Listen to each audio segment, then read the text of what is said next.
and you had to go on gas stamps, so you had to find your way around on that. And I was grateful for that, because otherwise I traveled with the train and bus, which took a lot longer, and you had to walk from where you were to where you wanted to be. But anyway, that's sort of my thing. I had some fun things written down I was going to tell, but there isn't time to do that. But we had a great time growing up, we boys. The one thing that,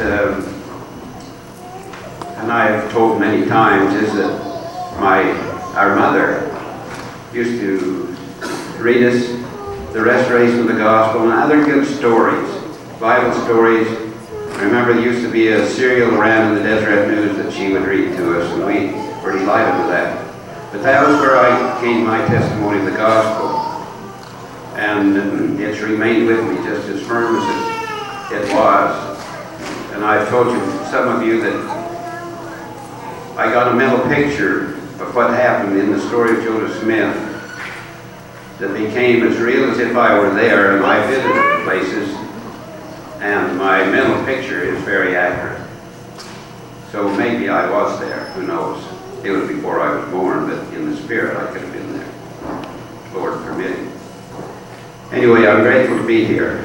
It's good to see all of you together again.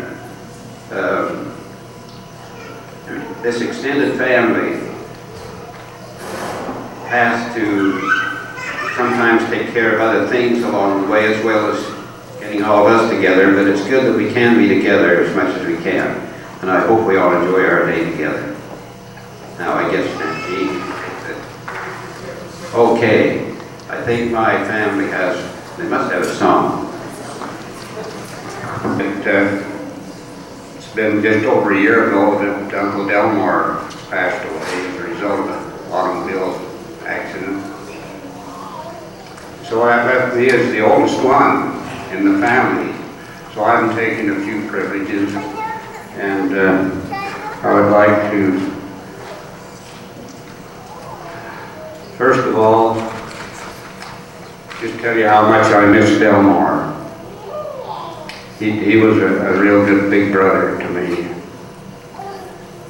And not anything drastic at all, but two different times in my life he kind of came to my rescue. And one I'll tell you about later in detail.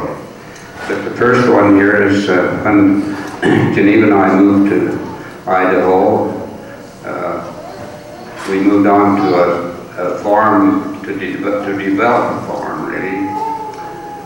And there were no cows or anything there, and so my big brother brings my cow that my parents raised for me, a lovely cow.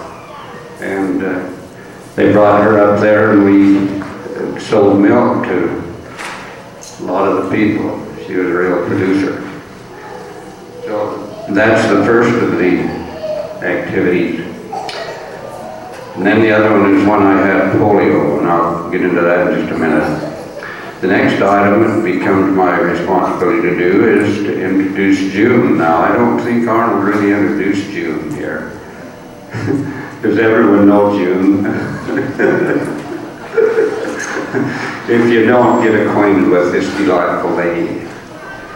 She is the person who Geneva got very close to. Geneva's my wife for you young kids. And when she went out to teach school out in Una Basin, she lived with the Daniels family, and June was the youngest of the girls. She had an older sister, Virginia, and then June, and then a brother, Courtney.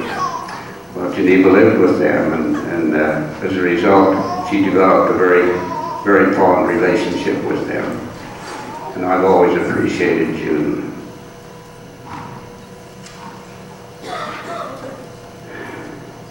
Now, I think I've done enough about thanking Uncle Gene, or Aunt Jean, and Uncle Jack for this fine activity today.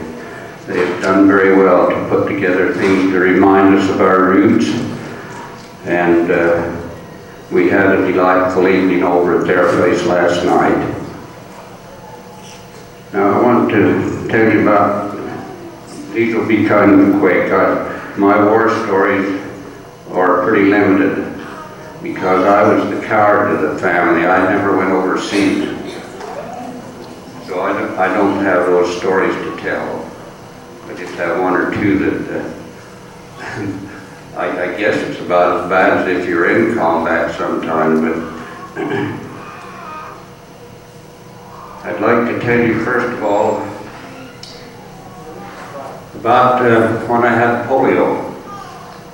I was 32 years old, farming, if you can imagine that. And I had polio, which affected my right leg, my left arm and shoulder. And it took 3 days, 3 visits to the doctor before he finally decided that it was polio, because my reflexes hadn't fouled up. And that's what, if you have your reflexes are still working, it's not supposed to be polio. But they decided it was, so they sent me to Boise, Idaho, where the Elks had a convalescent center because of the polio epidemic at that time. I was there, if you can imagine this, in the fall. I had a crop of potatoes to harvest and some hay and straw to haul in. And that's a pretty low point in my life. There I had, Geneva was expecting Scott, which was born that following December. And I didn't know if I'd be able to walk again or farm again. So anyway, I got them to release me. I got to where I could drag my right foot and get around. And my left arm, I could just raise it out to the side about like that, about the most movement I could get out of it.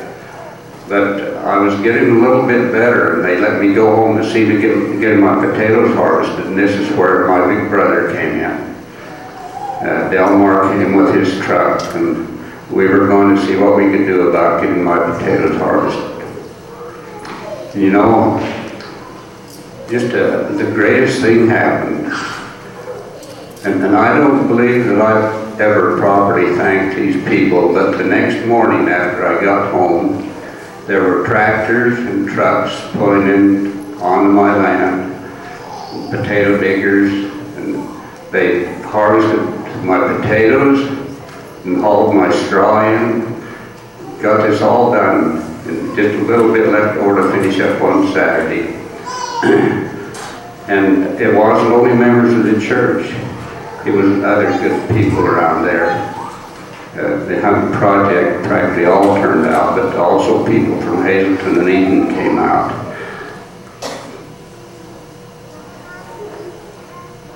So you don't know. They're just good people, and I really appreciated that. I went back to Boise feeling much better. And anyway, I wasn't there too long until I got back, and gradually through forcing myself overcome the effects of polio pretty much.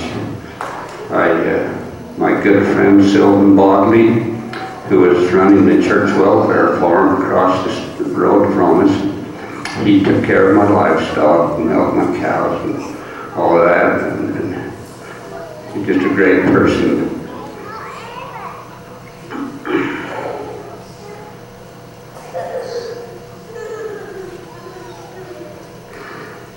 Just about this polio problem, you know, when I come down with polio, I don't know who's had polio in this group, I hope none of you, but it felt like there was just a sharp, like an ice pick at the base of my neck, like it was just hot and sticking in there.